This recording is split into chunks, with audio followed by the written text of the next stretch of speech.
السلام علیکم، سیال سٹوریز میں خوش آمدید۔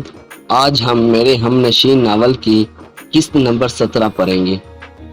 ہمارے چینل کو سبسکرائب کریں اور بیل آئیکن کو ضرور دبائیں تاکہ ہمارے آنے والی نوٹیفیکیشن آپ کو وقت پر مل سکے۔ خالدہ بیگم نے شام کا کھانا تیار کر لیا تھا۔ ریحان اور سجاول کھانے کی میز پر بیٹھے ہوئے کھانے کا انتظار کر رہے تھے۔ سجاول بہت سنجیدہ بیٹھا ہوا تھا، وہ کسی سے باتیں نہیں کر رہا تھا۔ اس کے چہرے کی مسکراہٹیں اور قہقہے ماند پڑ چکے تھے۔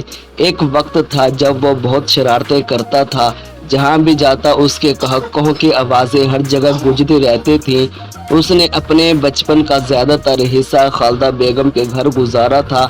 وہ اور ریحان ہم عمر تھے، اس لیے ان کی دوستی بھی بچپن سے ہی ہو گئی تھی۔ یہی وجہ تھی کہ والدین کی وفات کے بعد زیادہ تر وہ خالدہ بیگم کے گھر ہی رہنے لگا تھا۔ کیا ہو گیا بیٹا؟ خالدہ بیگم نے کھانے کی ٹیبل پر کھانا سجاتے ہوئے اسے یوں گمسم اور اداس دیکھا تو پوچھا۔ کچھ نہیں آنٹی، وہ یکدم سوچوں سے نکلا تھا۔ چلو کھانا کھاؤ، جو کچھ ہو گیا ہے اسے بھول جاؤ، خالدہ بیگم نے کہا تو وہ چہرے پر مصنوعی مسکراہٹ سجا کر کھانا کھانے لگا۔ نائلہ اپنے کمرے میں بیٹھی رو رہی تھی۔ ابھی تو اس نے منصوبے پر عمل ہی نہیں کیا تھا، بلکہ عمل کرنے کا سوچا بھی نہیں تھا۔ اس کے باوجود وہ خود ہی بری طرح پھنس چکی تھی۔ اسے اپنی آپ سے نفرت ہونے لگی۔ ابھی اس کے آنسو ہی نہیں رکے تھے کہ اس کے موبائل کی گھنٹی بج اٹھی۔ اس نے اسکرین کی طرف دیکھا تو شانزے لکھا ہوا نظر آ رہا تھا۔ شانزے اس کی دوست تھی، وہ بھی یونیورسٹی میں ہی پڑھتی تھی۔ اس نے اپنے آنسو صاف کیے اور شانزے کی کال سننے کے لیے بٹن دبا دیا۔ کیسی ہو نائلہ؟ آج یونیورسٹی میں تم اداس تھی، شانزے نے پوچھا۔ کچھ نہیں، وہ افسردگی سے بولی۔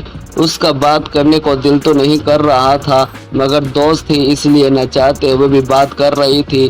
تمہیں پتہ ہے تمہارے خلاف یونیورسٹی میں کیسی باتیں پھیل رہی ہیں؟ شانزے نے اس کے دماغ پر دھماکہ کیا۔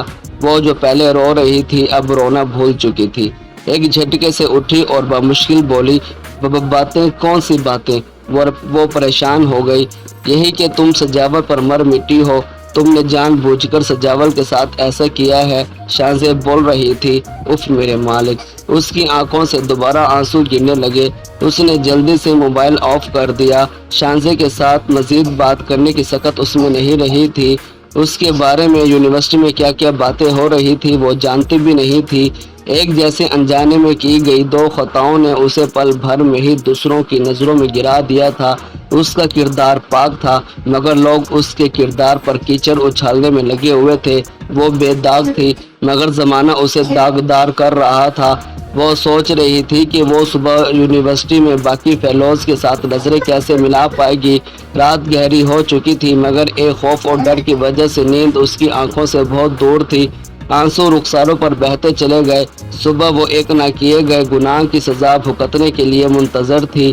وہ ڈر رہی تھی کہ صبح یونیورسٹی جائے گی تو دوسروں کی نظروں کا سامنا کیسے کر پائے گی۔ چلو سجاول، یونیورسٹی جانے کی تیاری کرو، کل بھی تم نہیں گئے تھے، ریحان صبح کے وقت اسے اٹھا کر کہہ رہا تھا۔ وہ آنکھیں ملتا ہوا بے دلی سے اٹھ بیٹھا۔ اس کا دماغ آج بھی یونیورسٹی جانے کو نہیں کر رہا تھا۔ آگے کیا ہوا یہ جاننے کے لیے اگلی قسط کا انتظار کریں۔